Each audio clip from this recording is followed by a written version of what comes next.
Hey kids, hope everybody's having a good day. I'm Jim, this is the 312 Workshop, and look what came in the mail today. My Vevor Miter Gauge. It was on back order, and I want to replace the one that came with my Delta table saw. It's served me well, but I want a little more accuracy, and I want a little more ease of use.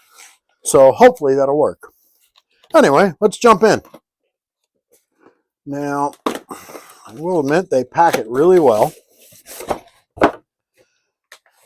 And yes, I did open it to make sure all the parts are here before starting to shoot the video, because I've done that before. Anyway,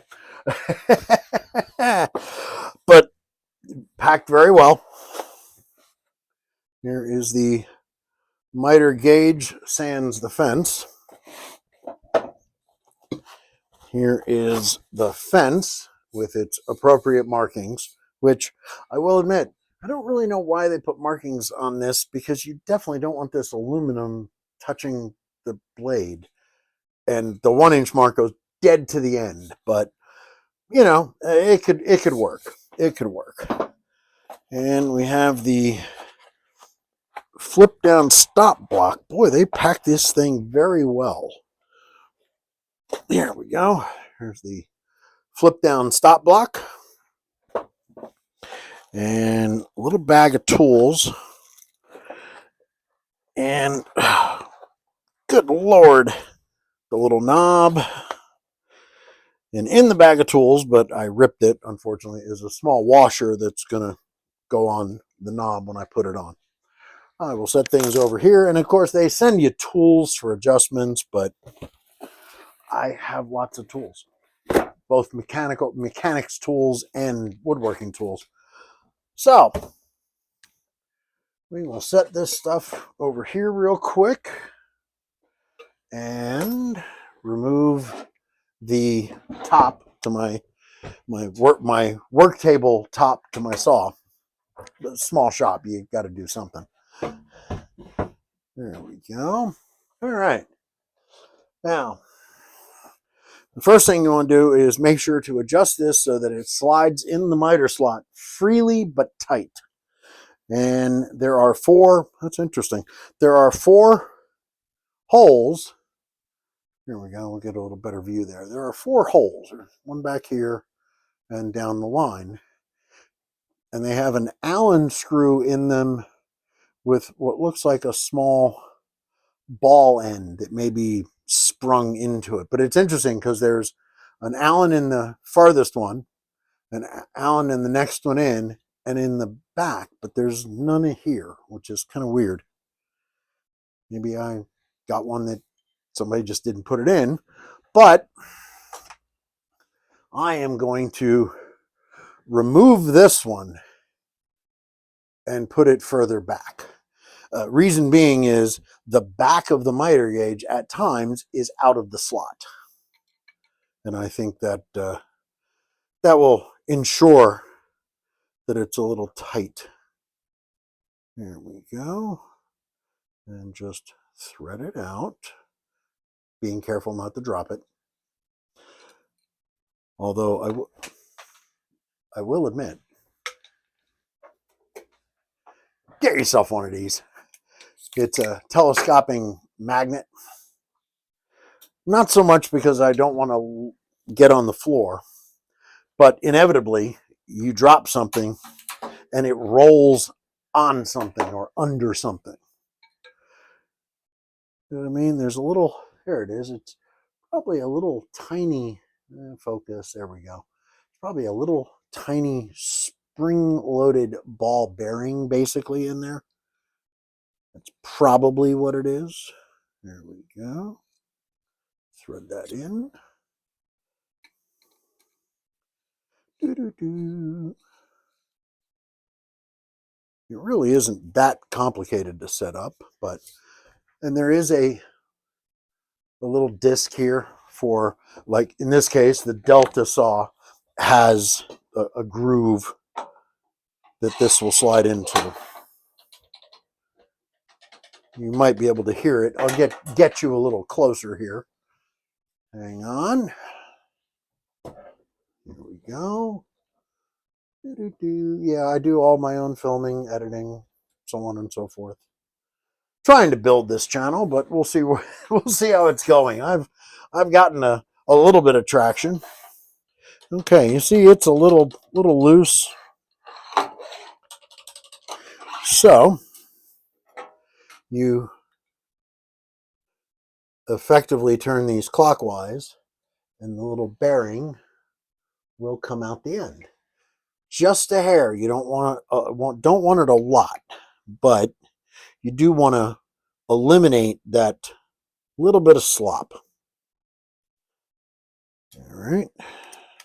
That might be a little too far, actually, but we will see. This part's a little fiddly.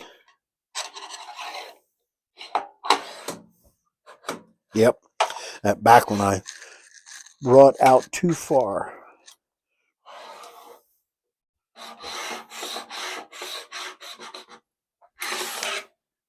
I'm actually going to back these out just a hair, turning them probably in this case, counterclockwise about a fourth of a turn, maybe a little more.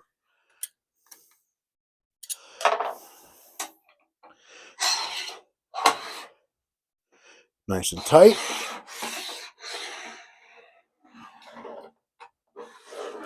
Yeah, that feels pretty good. Feels pretty good. It might even, might even back this, the one I moved, might back it out another third of a turn, and this back one as well.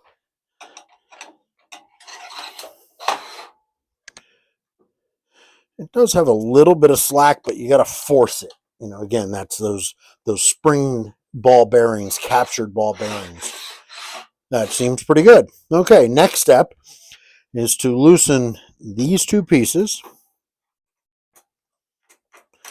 so that we can slide the fence in. There we are, and these are just simple thumb screws. Whoops, don't need to go that far. There we are. We'll grab the fence. And the gauge is supposed to face back so that you can see. We thread this in.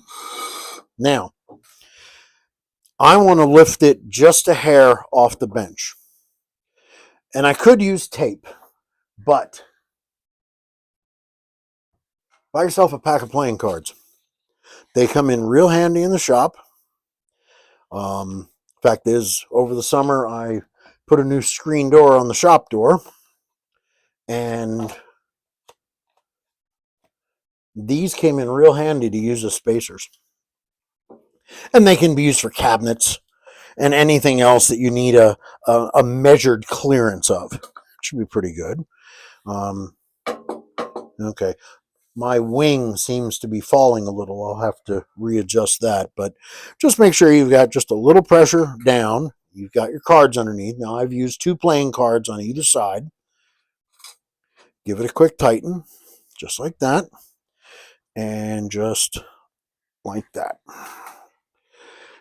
And that will help. There we go. Now, of course, the weight out here is going to make this tip, but that's okay. Like I said, I will afterwards, I will lift this up and make sure that everything is coplanar. Now, here is your stop block. You loosen these there, and it fits right in the top, like so. There's one. Here we are. And I will loosely put them finger tight just so they don't fly off. And then last is your knob, and that is where you put the little washer. And you thread that in. And there we go. All ready to go. Now, I will loosen these up just a little because I have them over the saw. The problem is that I can see with this is that when you do that, it falls down. And that's okay. I mean, it's not terrible. I don't know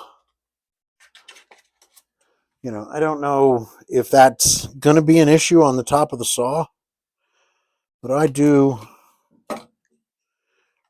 like to put these underneath just to get it off the saw a little. And honestly, I've got it an eighth of an inch, maybe 3/16 over from the edge of the blade. And that is, here's my blade. So I've got a little bit of space in there and I'm comfortable with that. And I know it's aluminum. If I hit a carbide blade with it, it's not that big of a deal. Carbide can cut aluminum. I wouldn't want to try it on this. But there we go. I think that will help some anyway. Now, let's see where the angle is. Okay, let's see if we can get a little closer here. There we are. Your flip down stop block. Nice. There we go. Good. Let's see now here. That moves well. So what you would do, let's back it up a little bit here so you can kind of see. There we go. So what you can do, let's say you've made a piece, you set it up against the blade, you bring this over to it. You got to make repeatable cuts, right? You move this over and you tighten the back one, but between these two pieces, I would go ahead and leave yourself, a little bit of space, okay? Touch that to the blade, touch that to that. Now, don't tighten this one. Tighten your micro adjust this side, okay? And then you've got some adjustment by turning this knob here. You've got some adjustment. You can pull it in to make your piece longer, or you could push it, make it just a hair shorter if you need to take a little bit more. That I see being somewhat handy. But for the most part, I will just leave it there for now. But I think that can come in handy if you're, you just got to take a hair off, that kind of thing. But the big thing for a miter gauge is cutting miters. Now I'm going to lower this, get that out of the way, right? So on the very back, we're going to tip this down like so. There we go. Now this knob tightens everything up, right? You loosen that up and you pick up on this. Now you can turn it and that'll hold it up, and then you can swing it freely, okay? And it's got all kinds. In fact, there's 22 and a half, and you turn this and it will snap back down into the hole, just like that, okay? And then you can tighten this up and get a cut. But I do see that if I am very close to the blade on a 90-degree cut, when I swing an angle, this will come over. Hang on a minute. Let's get this back here. There we are. If I'm very close to this on a 90-degree cut, loosen this up, pick it up. I can turn it. And now I stand a chance on touching the blade. So that could be a bit of an issue. You do need to be aware of that, because that can be a problem. Like I said, it is aluminum. If it hits a carbide blade, it will cut. There's no problem. You're not going. For the most part, I don't think you're going to damage your blade, but you'll damage this. One thing I can see right now is that I would miss with this, but I'll get around it, is having a backer board to reduce tear out. That could be a bit of a problem. But I will probably be making another video down the road after I've used this a while. Yeah, see, I can get 67 and a half on both sides. And there's 60. Yep. There's 45. It's interesting. 35, 30. Like I said, 22 and a half. Come on, come on. There it is. And 15 and back to 0. I think this will be a good addition to the shop. It will definitely take a little bit of practice to figure out what its limitations are. Oh, one thing I should do, is let's move you again. I'm going to put you over here, all the way back, and tip you up. Hope I'm not making anybody seasick. Anyway, I wanted to do that because I wanted to pull this out and check for 90. And it doesn't get any better than that. I am looking at a light that's behind the camera, and there is no light coming out between the square and the bar. So that is 90 out of the box, which is excellent.